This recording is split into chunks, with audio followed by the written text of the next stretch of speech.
Hi, everybody, and welcome to the Mental Toughness and Body Show. My name is Rob Evans, and I'm your weight loss coach, health strategist, and internationally published author, helping take your life, your business, your health and fitness and body and mindset from where you are to where it is that you want to be. And I hope you've enjoyed part one of my interview with Frank McKinney. Let's jump into part two now. This is really awesome. Let's bring it home, Frank. And so now let's go to the depths of despair where you're...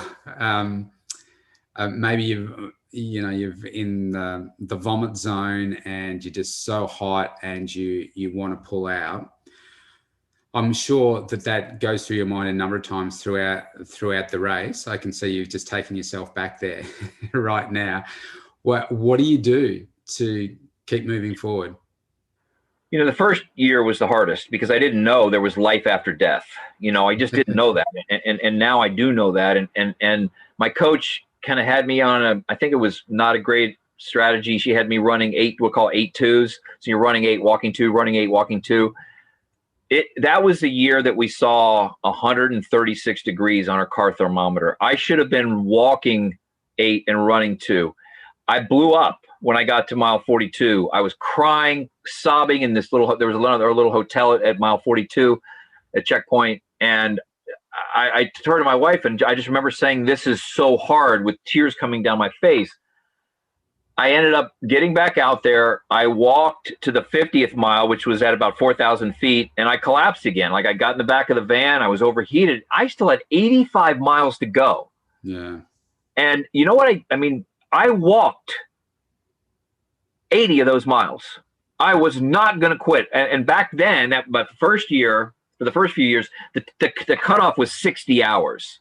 Okay. They shortened it by 12 hours, but you know, I knew I had time, and I wasn't going to stop. And I finished in just over 48, believe it or not, 48, 49, and I was done. Like 2005, I finished. I got my medal. I got my belt buckle. I got my medal. They give belt buckles if you finish under 48 hours.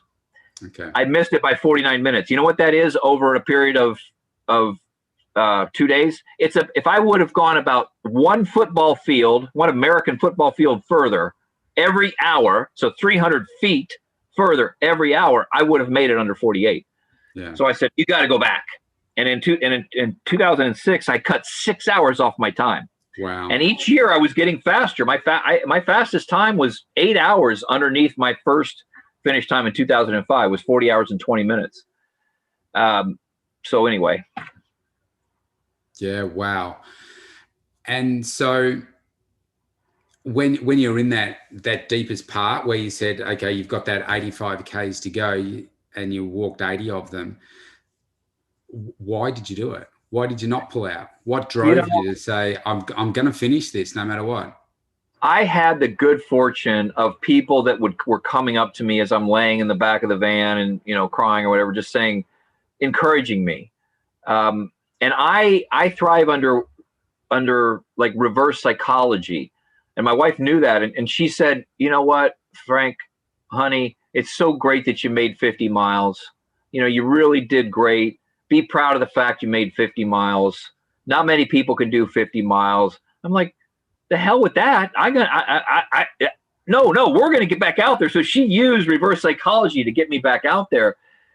Then after I realized there was life after death in future races, I would plan stops, you know, a planned stop at certain, like mile 27, mile 42, like these certain stops. And I would, no matter how good I felt or how bad I felt, I was going to stop for 5 minutes or 10 minutes or 30 minutes, whatever the prescribed stop was, like that changing in my pajamas stop. And at mile 90 every year, I threw up every year. I never threw up when I was a kid. Like I never, ever, but I would get sick at mile 90. And then I would actually, it's kind of gross, but I would actually, once I started getting sick, I would take a bunch of clean water. I would purge myself. Like I would put more in, I'd throw it. I would start completely over. My stomach was completely clean of all the stuff I'm putting in there, because the electrolytes I'm putting in every hour, you know, magnesium, potassium, sodium, was just rotting my gut. And then I would start up, and at mile 90, there's a slight, maybe 1 to 2% downhill, just slight downhill grade, which feels like 10% downhill. Yeah. And once I could see the mountain where the finish line was, it turns into kind of a death march, like a zombie march. I remember people, that were visiting out there saying, are they shooting a horror film, like a zombie film? Because people going up those last 13 miles were, you're listing to one side and you're kind of just scraping your feet along. But I'm so grateful to have learned that lesson that there is life after death. There is faith, with faith, patience, and the passage of time, we can come back. And this is true for life. Like, my life has been enhanced since I ran the Badwater race. Because, using 2020 as an example, the COVID and the pandemic and everything that's happened to our businesses, I can put myself back into how horrible it is at Badwater sometimes and kind of push myself through it. Yeah, nice. So what do you, because that's a long time, 48 hours without the sleep is probably the worst part in your feet, the pain that you're going through. But what are you thinking about? So I do a lot of, I should say I do very little external stimuli, meaning I don't wear a lot of music. I try not to rely on that as a crutch. I use it as a carrot. So every now and then I will treat myself to some music. But I am trying to focus on relentless forward motion. I'm looking at that white line because I'm running on the street, right? I'm running on the road where they paint the white line. And I'm trying to, look at the cactuses and look at the desert. Like you said, it's like being on the surface of the moon. It's so bizarre, this topography and the flora and fauna, which really is a misnomer. There's very little flora and fauna. There's just like creosote and cactus. There's mile markers on the road that mark every mile, and I'm just trying to get to the next mile. And if there's a planned break at mile, let's say mile 90, I'm just trying to get to that, and after so many races, I'll tell you, Scott, that Rob, I'm sorry, I know every rock on the road. I know every cactus on the side of the road. So that familiarity breeds complacency, and that's kind of where my mind has fallen apart a few times. It's like, oh, come on, there's nothing new out here. I've seen this all. I'm feeling like shit. Why am I doing this to myself? And now that happens, but there's a way to shut that dialogue off. You don't cross over to permanency. It's just this noise, and I can turn that noise off. A couple of times I haven't been able to turn it off, and it cost me my race. And then when you step out of the race, you mentioned about COVID there, but I would imagine now you feel nothing can stop you. Like in business, there's nothing that you can't do. I have a belief that you can always better your previous best, and that is the case. Every year I go back to Badwater, I want to set my best time. I still believe I can set my best time, and I'm 57, and there's not many people that finish that race older than I am. So that part coming to the realization, like I'm in, I don't know when you're going to air this, but I'm in the mode right now where I'm testing myself to see if I have it in me to train for another race. Okay. Meaning I went to the bridge and I pulled the tire for 3 hours. I did a 20-mile run, on Saturday. I'm it's very hard on me now. And to see is the sacrifice. A couple years ago, when I finished my last race, I listed all the things I would have to do more of or less of. In other words, things I'd have to sacrifice or things I'd have to ramp up. And the list grew to over 30 items. And at my stage of life, where I'm at with my family and my business and all, is it worth it? It's almost like in American football, like you have a quarterback who loves playing the game, but is all the training that you have to do to, like Tom Brady, for example, after 20 years, is it worth it? Yeah. Can you do it? And that's a question I have to come to grips with here as I'm getting a bit older. Yeah, right. Okay. When's the cutoff for you having to make that decision? It's in July, isn't it? So you still got a little while. Well, what's odd about this year, or I should say 2021, is the race director is not sure with COVID if he will be able to host the race. So what he's doing, he announced this, so it's public, is he's going to host not January, but 11 Badwaters every month for 10 runners, because if he keeps it under 10 runners, he doesn't have the, the whole COVID thing. Yeah. So there's some allure to me to going out there at 5,000 feet. I would see snow if I went in March. Right. And I'm not good I'm really good in the heat. I'm not really good in the cold because I'm from Florida. Yeah. There's some allure to saying, wow, I mean, going out there when I've never been out there and trying it when it's freezing. That's the mode I'm in now. Whether I'd go back in July, I don't know that either. I'm in discovery mode, but it is one of the top 3 most significant life-changing endeavors for me. And if you go to my bio, you can see I've done a lot of things that, and I tell your viewers to please, win that insurmountable, incomprehensible, and impossible undertaking. It could be financial, it could be spiritual, it could be dietary, it could be relational, it could be physical, like the Badwater. It doesn't have to just be physical. When it lays itself on your heart, listen, you're gonna have regrets in your life. It's a fact you're gonna have regrets. I want to regret what I did, not what I didn't do. Yeah. So if I choose to go back at 58 years old and I didn't make it for one reason or another, I'd rather regret trying and saying, shit, I probably shouldn't have done that, than sitting back at my desk up here saying, nah, you're too old, you shouldn't do it.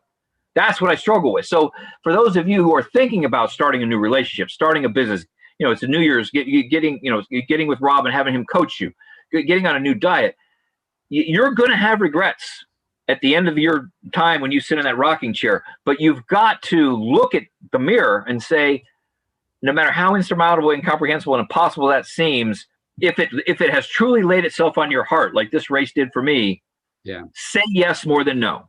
Yeah. Say yes more than no. I love that, Frank. And what you said about how you approach the race and just chunking it down. So if I don't know, let's talk about weight loss, for instance. I have people that come to me that need to lose over 100 kilos. So that's over 220 pounds. So big numbers. And often they become immobilized by the fact that it's such a big task that they don't know where to start, or they've tried many things before, but they've failed. But I say, well, this is a new day. You haven't tried this before. So let's just let's chunk it down into bite-sized pieces so that you are able to get there, even though you think that it's insurmountable and incomprehensible and impossible. It is actually doable. We've just got to get started. It's very doable. And that's a really, if you needed to lose, 135 kilos, for example, or whatever it is, yes, I'm running 1 mile races. You can run 1 pound at a time, 1 pound at a time. And the beauty of it, and this is the case in the Badwater, and it's the case of losing weight, I'm sure, is, once I get to mile 100, 101, I'm actually starting to think about, you're going to do this. You feel like shit now and you're hurting, but you're going to make it, man. Yeah. You've got most of the hard stuff's behind you. You got 100 pounds lost or 100 kilos lost. The last 35, and I'm not a trainer, but I guarantee you they're going to be easier than the first 35. Yes. And I'm sure you would agree with this. I say to people, like for you, if you could, just like that, get from mile 1 to 135, that wouldn't be a victory for you. It's about who you become from mile 1 to mile 2 to 3, all the way through to 135, that I think really defines you and has that opportunity to create the greater version of you. That's why people that go through your program that, let's say, have lost weight, the ones that stick with it, they do it because of the sensation associated with winning, with succeeding. Yeah. In my race, every runner that I've talked to, and I've got a lot of friends in this little cult of ultra running, we experience the Badwater blues when it's over. It's not about the finish line. We had this purpose for 6 months and we're training, and then we're in the battle. We're in the heat of the battle for these 2 days, and then it's over.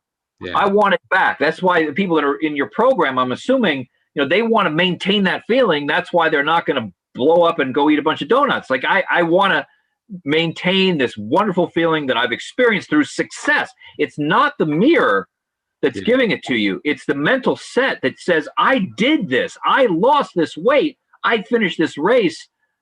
I can do anything. Yes. Yeah. So for I just got a couple more questions, Frank. So with COVID coming this year, you mentioned that before, but I'm assuming that was kind of like water off a duck's back for you. It's like, okay, well, look, I've done 7 ultras before. Obviously, this is inconvenient, but this isn't going to devastate me. No, listen, I am I'm trying to live my life over the last few years in the United States, and maybe in your part of the wood in Australia. You have all-terrain vehicles. Have you heard of an all-terrain vehicle? ATVs, yeah. Okay, so ATV, perfect. The acronym ATV stands for authenticity, transparency, and vulnerability. Mm-hmm. Try to live your life more authentic, transparent, and vulnerable. And I am not looking forward to the end of this year because it has been such a growth year for me. Yeah, I had a near-death experience. I had a condition that nearly took my life. I don't give it energy. I don't talk about it. I don't even give it a name. I just call it a condition that caused for me to grow. And we had some struggles in the business year that caused for me to grow. We ended up having a fantastic year, and my daughter had some struggles. I am afraid, and I'm not afraid of much, of this year has been so good. The trajectory after March 13th has been so good because of what it's done to me as a person, not necessarily my bottom line or my race schedule, because all that was blown up. But as a person, I can't imagine growing more in 2021 than I did in 2020. You know, you're the first person I've spoken to that's articulated that so well. I recorded an episode here some time ago saying if you were at the crossroads and you had a choice to go down 2020 the way that you perhaps had originally planned it, or you could go down COVID knowing everything that was bad going to happen with COVID, which one would you do? And I said I would definitely go down the COVID path because of the unique opportunities and the growth that I've had this year. Through me personally, but as well as my business, but also my health as well. And yeah, I'm the same. We're heading into 2021. We were shut down for almost 8 months in my state here. And there's a lot of complacency setting in that 2021 is going to start, COVID's finished and blah, blah, blah, but it still goes on. And we could be easily shut down just like this next week. But I'm thinking, wow, how do I replicate this year without the COVID so hitting us hard to get the same amount of growth? Well, yeah, I would say to your viewers too, be careful not to set yourself up for a big disappointment. Just because the calendar turns one day from December 31st to January 1 doesn't mean everything's going to change for you. Yeah. Again, that's why your show is called the Mental Toughness Show. It has little to do with COVID or the calendar. It has everything to do with how you're going to approach this new year. And because we were forced, you and I chose to take the positive approach. Like I took old journal. I journal a lot. I took old journals out that I had retired, that I had filled up, and I went back and read how have you progressed in your way of thinking. You know, like I had time to sit home and read journals and see, Frank, have you really changed? And if you hadn't, what do you need to change? So, you know, I kind of get a little disappointed, almost a little afraid for people that think this is going to be some magical 2021 when it could be that way now, and it could be that way in 2021 and 2022. Just, you know, the vaccine's great. I'm happy for all that, but you're the one who's got to vaccinate your own mind. You've got to get that mindset and get it right. Yes. Yeah. Beautifully said. Final question, Frank, just about your book. I'm really excited about Aspire coming out next year. Did you want to talk a little bit about that and how people can grab their own copy? Yeah, I tell you, I've written 7 books. This is my 7th book, Aspire. So that I'll spend just a minute on it because it really is the culmination of everything that I've learned in life. And I chose the title. It's a single word title, Aspire with an exclamation point. Yes. And the subtitle is How to Create Your Own Reality and Alter Your DNA. And I wish we need a whole nother program for the book because it's so deep. But that subtitle, I'm a person who has created his own reality. I am soon to be a 7-time best-selling author, but I never had a chance to go to college, and I graduated high school with a 1.8 grade point average. I had no training in real estate or design, but I build and sell some of the most beautiful houses you'll ever see. You go to my website, you'll see we sell houses on the ocean for an average selling price of $14 million. My money. I sell them on speculation. I design them for a buyer that doesn't exist. We run a charity that's built 29, it'll be our 29th self-sufficient village in Haiti, the poorest country in the Western Hemisphere, by combining philanthropy and capitalism. So in a nutshell, motivation washes off and goes down the drain with the soap at night. Yeah. Quit beating yourself up over the fact that you cannot stay motivated. As a species, as human beings, we can't, I can't, Rob can't stay motivated. Let it go. What about inspiration, Frank? Inspiration lasts about as long as a bad sunburn. You watch an inspirational movie, you read an inspirational book, and you feel that for about 2 weeks, about as long as a bad sunburn lasts. Eventually, it dissipates. Aspiration will alter your DNA. Yeah. Who do you aspire to emulate? What legacy do you aspire to leave behind? What do you aspire to do 12 months from now that you couldn't comprehend right today? Yes. These are the things that have driven my life. And I've found that the people that I look up to use aspiration to create a reality for themselves that didn't exist before. If you watch the movie Rocket Man, which was the expose on Elton John's life. Yeah. I wasn't a huge Elton John fan, but anyway, I went to the movie, and there was a line in there that was so poignant, where his manager turned to him when he was still Reginald Dwight or whatever his name was before Elton John, and he says, "You must kill the person you were born to become the person you want to be." I was born to be a banker, I think, because my grandfather, my dad was a banker. Your clients were born to be 100 kilos overweight. That's right. You were born to be that way. Kill that person and become the person you want to be. That's the entire premise behind Aspire, where it talks about the difference between motivation, inspiration, aspiration. Then it gets into fear, a whole section, 5 chapters on fear and risk, a whole 5 chapters on personal branding, 5 chapters on relationships, romantic and otherwise. There's a chapter called The Significance of a Significant Other. And the final section is how to put together your spiritual and your professional highest calling. So go to, if you've listened this long, go to The Aspire Book, theaspirebook.com, and you can see a little outline of the book. You can see the trailer that we made, which was another, stunt that we did on this motorcycle. Through the fire. A fire. But that was a metaphor for me breaking through something that was very terrifying for me. And that's why I'd never done that before, but I did it. So go to theaspirebook.com and pick up a copy. You can feel good knowing that when you do, we're able to provide 200 meals in one of our orphanages in Haiti with the purchase of 1 book. I don't make any money from the sale of my books. I make money from the real estate I build. But 1 book, 200 meals, theaspirebook.com. Wonderful stuff. I can't wait to get my copy.